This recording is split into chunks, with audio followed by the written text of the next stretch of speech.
Sourate 79, les arracheurs et Nazi'at, pré-égérienne. Bismillahirrahmanirrahim. Au nom de Dieu, le très miséricordieux, le tout miséricordieux. Wan-nazi'ati gharqa. Par ceux qui arrachent violemment Wan-nashitati nashta.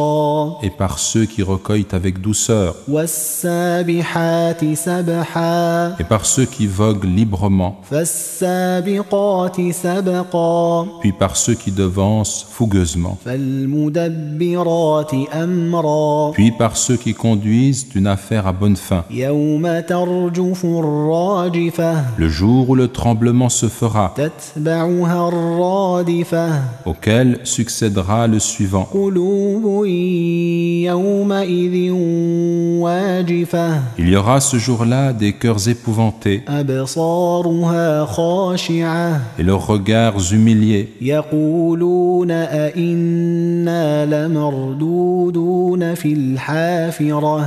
Ils disent, serons-nous réellement ramenés à notre premier état أئذا كنا عظاما نخرة. lorsque nous serons des ossements pourris? قالوا تلك إذا كرة خاسرة. Ils dirent, ce serait alors un retour ruineux. فإنما هي زجرة واحدة. Il n'y aura qu'une sommation, فإذا هم بالساهرة. et voilà qu'ils se trouveront à la surface de la terre. Commentaire, sens des expressions et explications. Ceux qui arrachent en-nazi'at, textuellement, les arrachantes, en arabe, tout pluriel, quel que soit le genre, peut s'énoncer au féminin. L'expression renvoie ici soit aux anges qui arrachent violemment les âmes des négateurs au moment de la mort, soit à la mort elle-même, soit aux étoiles qui se déplacent d'un horizon à l'autre, soit aux arcs que l'on tend avec des flèches, soit à l'âme humaine au moment où elle est extirpée du corps. Et Tabari affirme, après avoir énuméré ces interprétations, à mon avis, il est juste de dire que Dieu, exalté soit sa mention, a prêté serment sur celles qui arrachent violemment, sans donner un sens spécifique à cette expression. Tout élément arraché violemment entre dans ce serment, qu'il s'agisse de l'action des anges, de la mort, d'une étoile, d'un arc ou d'autre chose. Fin de citation. Par ceux qui recueillent avec douceur. L'expression donnée également au féminin, comme pour les 5 premiers versets de cette sourate, renvoie soit aux anges qui retirent avec douceur l'âme des croyants au moment de la mort, soit à la mort elle-même, soit aux étoiles, soit aux lacets à nœuds coulants utilisés pour la chasse. At-Tabari fait la même remarque que pour l'expression précédente. Par ceux qui voguent librement, l'expression renvoie soit à la mort qui se déplace en l'âme humaine tel un fluide, soit aux étoiles qui voguent dans leurs orbites, soit aux navires. Même remarque de Tabari qui retient le sens général de ces expressions. Par ceux qui devancent fougueusement, il s'agit soit des anges, soit de la mort, soit des chevaux, soit des étoiles. Même remarque de Tabari. Par ceux qui conduisent une affaire à bonne fin, il s'agit des anges qui exécutent les ordres qui leur sont donnés par Dieu. Notons que beaucoup de commentateurs ont estimé que les expressions qui introduisent ces 5 premiers versets décrivent les actions des anges, selon le commentaire de El-Jalalayn et de Abu Bakr El-Jazairi. Le jour où le tremblement se fera, ce sera le premier souffle. Au bruit du clairon, l'univers sera anéanti, auquel succédera le suivant, le second souffle, qui amènera la résurrection. La tradition authentique rapporte qu'entre les 2 souffles, 40 années s'écouleront. Ils disent, serons-nous réellement ramenés à notre premier état lorsque nous serons des ossements pourris? Il s'agit des polythéistes et des négateurs qui s'expriment ainsi.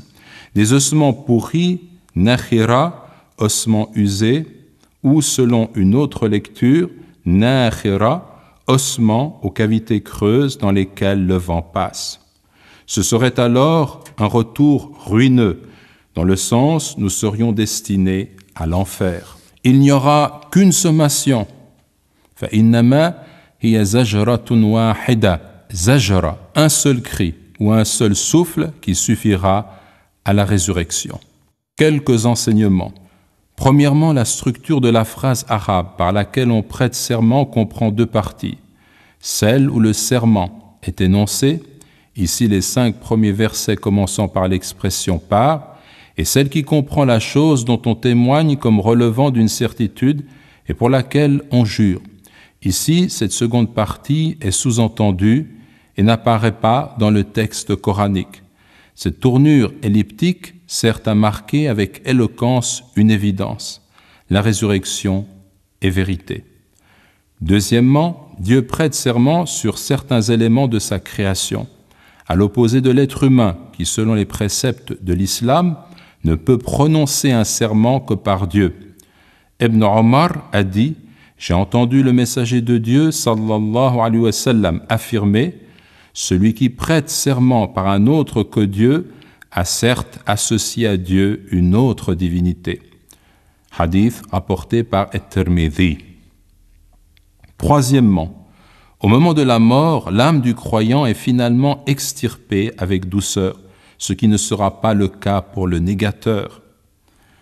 Quatrièmement, Ubay ibn Ka'b rapporte que le messager de Dieu sallallahu alayhi wa sallam a dit « Le tremblement dû au premier souffle est venu, auquel succédera le suivant.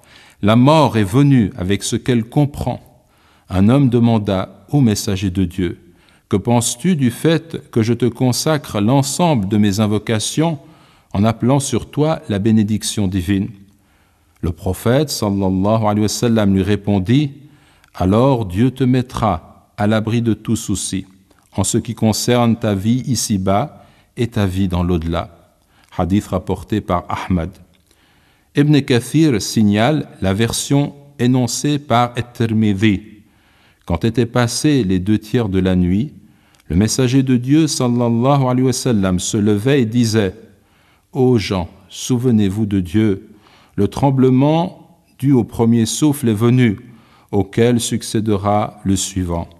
La mort est venue avec ce qu'elle comprend. » هل أتاك حديث موسى Le récit de Moïse t'est-il parvenu إذ ناداه ربه بالواد المقدس طوى lorsque son Seigneur l'appela de la vallée sanctifiée Touan? اذهب إلى فرعون إنه طغى Va vers Pharaon. En vérité, il a transgressé. فقل هل لك إلى أن تزكى Et dis, es-tu prête à te purifier? وأهديك إلى ربك فتخشى Et je te guiderai vers ton Seigneur, de sorte que tu le craignes. فأراه الآية الكبرى Il lui fit voir le plus grand signe. فكذب وعصى Il le qualifia alors de mensonge et désobéit. ثم أدبر يسعى Puis il tourna le dos et s'en alla précipitamment. فحشر فنادى Il rassembla les gens et fit une proclamation. فقال أنا ربكم الأعلى Il dit, je suis votre Seigneur, le plus haut. فأخذه الله نكال الآخرة والأولى Dieu le saisit alors de la punition exemplaire de l'au-delà et de l'ici-bas. إن في ذلك لعبرة لمن يخشى Il y a en vérité en cela un sujet de réflexion pour celui qui craint. Commentaire, sens des expressions et explications. Le récit de Moïse t'est-il parvenu? L'évocation de la rencontre de Moïse et de Pharaon s'explique ici doublement.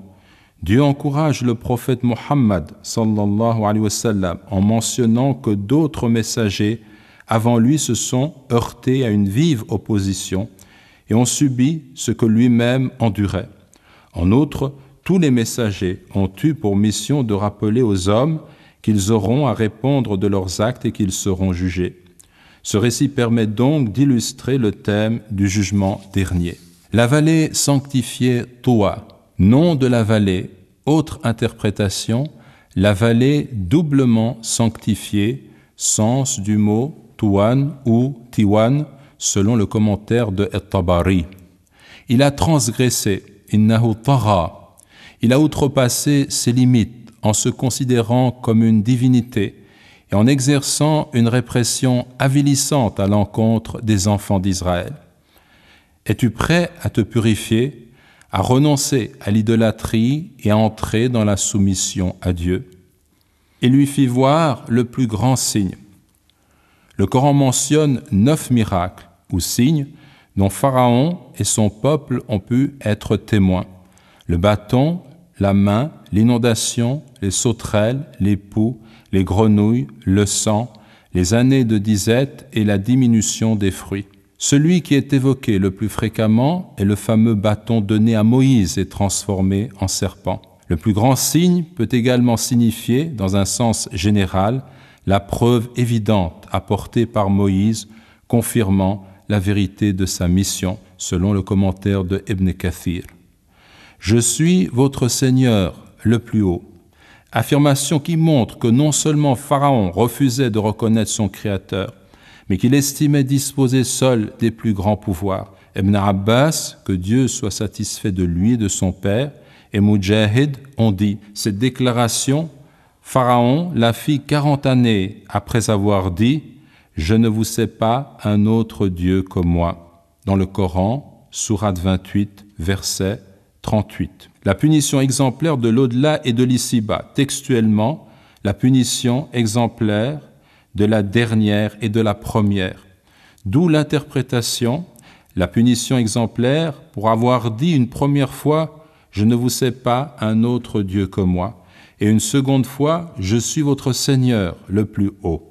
Cette interprétation a été relevée par At-Tabari, Ibn Kathir et Abu Bakr al-Jazairi. Toutefois, comme l'indique Ibn Kathir, le sens le plus évident renvoie à l'idée que Pharaon a été châtié sur terre et qu'il le sera dans l'au-delà. Il y a en vérité en cela un sujet de réflexion pour celui qui craint. Un sujet de réflexion. Le mot « ibra » a pour racine « abara » qui signifie le fait de passer d'un lieu à un autre. Al-i'tibar et al-ibra désignent l'état par lequel on parvient à ce dont on n'est pas témoin en partant de la connaissance de ce dont on est témoin, selon Ar-Raghib dans son livre Al-Mufradat. Ce récit comprend donc une leçon qui ne se limite pas au seul événement historique qui nous est rapporté, mais nous engage à méditer au-delà. Quelques enseignements. Premièrement, toute personne qui s'engage sur la voie du prophète, sallallahu alayhi wa sallam, doit nécessairement s'attendre à une forme de répression exercée contre sa foi, parce que le monothéisme est destructeur des idoles et que les idoles, de l'argent, du pouvoir, des passions, sont nombreuses. Deuxièmement, le prophète et messager Moïse, la paix soit sur lui, est un modèle pour les musulmans. Troisièmement, à noter que Moïse, dans ce récit, est appelé par son nom propre, alors que Pharaon est appelé par son titre. Cela parce que Moïse est apparu à un moment historique déterminé, alors que le pharaonisme est une doctrine que l'on retrouve à travers les âges. L'homme s'y substitue à Dieu, érige ses propres lois et domine ses semblables. Lorsque Abu Jahl, ennemi acharné de l'islam, mourut à la bataille de Badr, le prophète Muhammad sallallahu alayhi wa sallam le désigna comme le pharaon de cette communauté. Il en sera ainsi jusqu'à la fin des temps. Les formes subtiles du despotisme et de l'impérialisme s'opposeront toujours au message libérateur de l'islam, c'est-à-dire de la soumission à Dieu seul. Quatrièmement, et je te guiderai vers ton Seigneur, de sorte que tu le craignes. En d'autres termes, tu ne pourras vraiment craindre Dieu, à moins de le connaître. La crainte de Dieu est ainsi le fruit de la connaissance.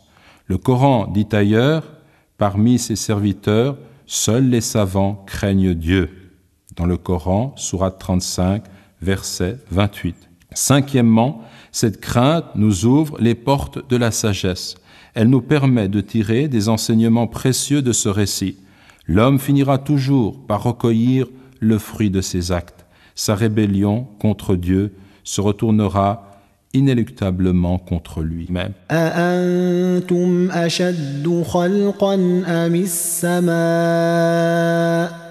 بناها Votre création réclame-t-elle plus de force ou le ciel, il l'a édifié. رفع سمكها فسواها Il en a élevé la voûte, puis l'a harmonieusement ordonnée. وأغطش ليلها وأخرج ضحاها Il a assombri sa nuit et a fait sortir sa clarté matinale. والأرض بعد ذلك دحاها Et quant à la terre, après cela, il l'a étendue. أخرج منها ماءها ومرعاها Il a fait sortir d'elle son eau et son pâturage. والجبال أرساها Et quant aux montagnes, il les a ancrées متاعا لكم ولأنعامكم pour votre jouissance, vous et vos bestiaux.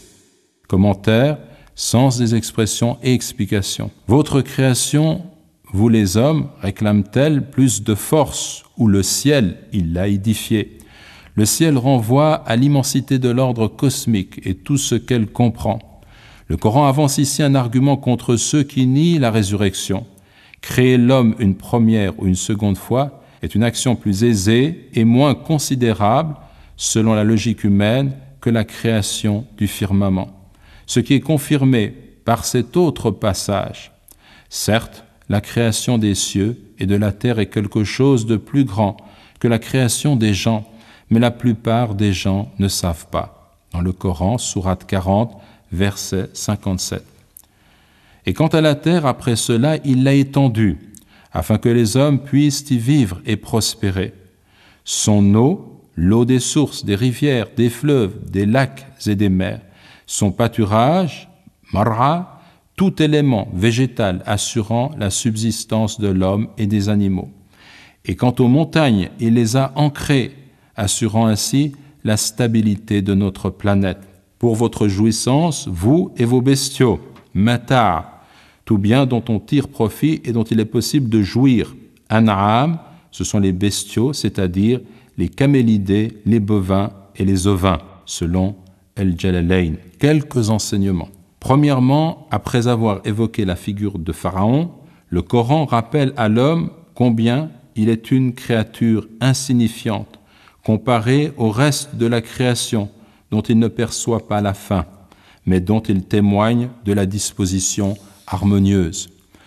Deuxièmement, il existe une règle argumentative évidente qui permet de tirer une conclusion sur la faisabilité de ce qui est petit à partir de l'observation de la faisabilité de ce qui est plus grand. Troisièmement, de façon continue, l'homme consomme les bienfaits que Dieu met à sa disposition.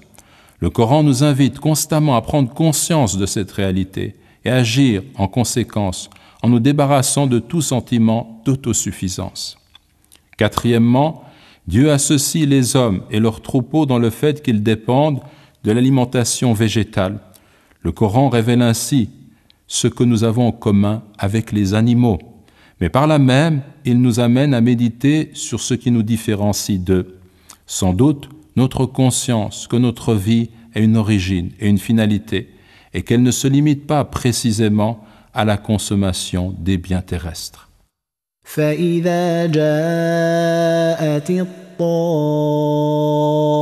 الطامة الكبرى Quand donc viendra le plus grand cataclysme, يوم يتذكر الإنسان ما سعى le jour où l'homme se souviendra de ce qu'il s'est efforcé de faire, وبرزت الجحيم لمن يرى la fournaise sera montrée à quiconque verra. فأما من طغى Quant à celui qui aura transgressé وآثر الحياة الدنيا et qui aura préféré la vie d'ici-bas, فإن الجحيم هي المأوى la fournaise sera alors son refuge. وأما من خاف مقام ربه ونهى النفس عن الهوى Et quant à celui qui aura redouté de comparaître devant son Seigneur et qui aura interdit à son âme de se laisser entraîner par la passion. فإن الجنة هي المأوى Le paradis sera alors son refuge. يسألونك عن الساعة أيان مرساها Il t'interroge au sujet de l'heure.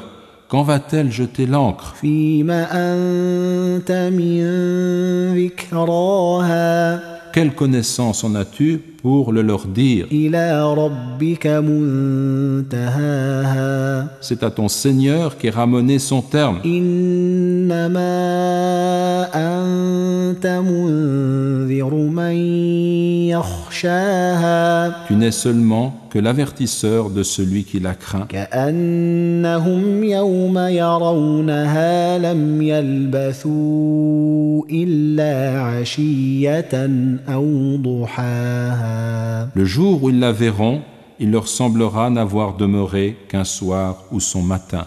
Commentaire, sens des expressions et explications. Le plus grand cataclysme. Le deuxième souffle accompagnant la résurrection. Le mot tamma désigne une catastrophe qui surpasse toutes les autres. Le jour où l'homme se souviendra de ce qu'il s'est efforcé de faire, ses bonnes et mauvaises actions. La fournaise sera montrée à quiconque verra. Quiconque aura la faculté de voir.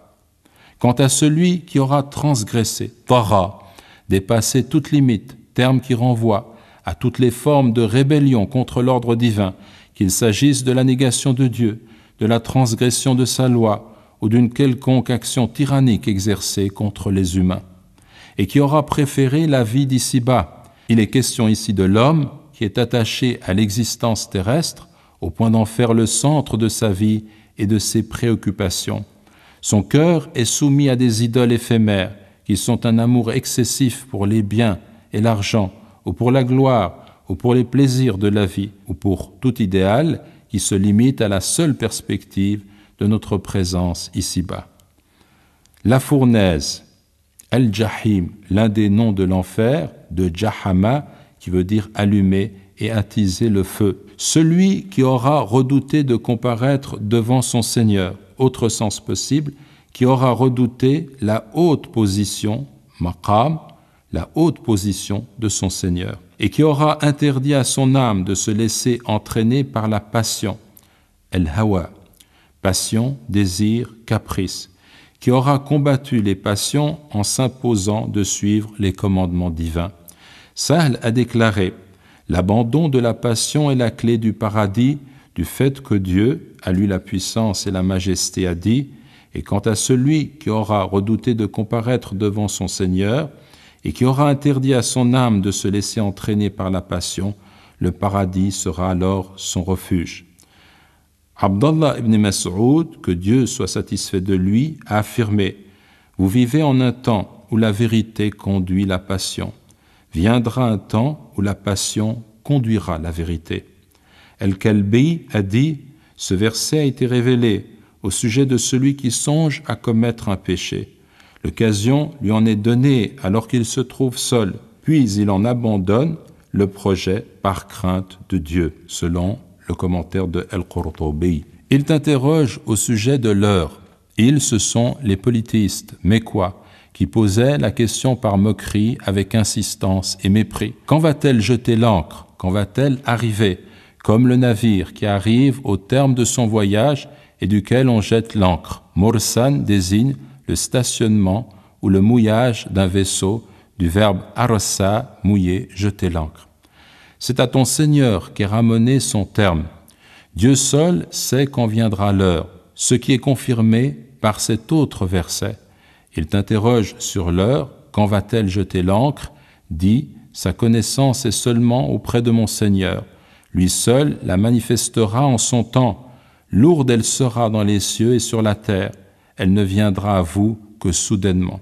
Dans le Coran, sourate 7, verset 187. Et lorsque l'ange Gabriel avait interrogé le prophète, sallallahu alayhi wa sallam, en lui demandant « Informe-moi sur l'heure, quand viendra-t-elle » Le messager de Dieu, sallallahu alayhi wa sallam, avait répondu « Celui à qui la question est posée n'en sait pas plus que celui qui la pose. » Hadith rapporté par Al-Bukhari et Muslim. Tu n'es seulement que l'avertisseur de celui qui la craint. La mission du prophète, sallallahu alayhi wa sallam, est simplement d'avertir les hommes que la résurrection est vérité, que le paradis est vérité et que l'enfer est vérité.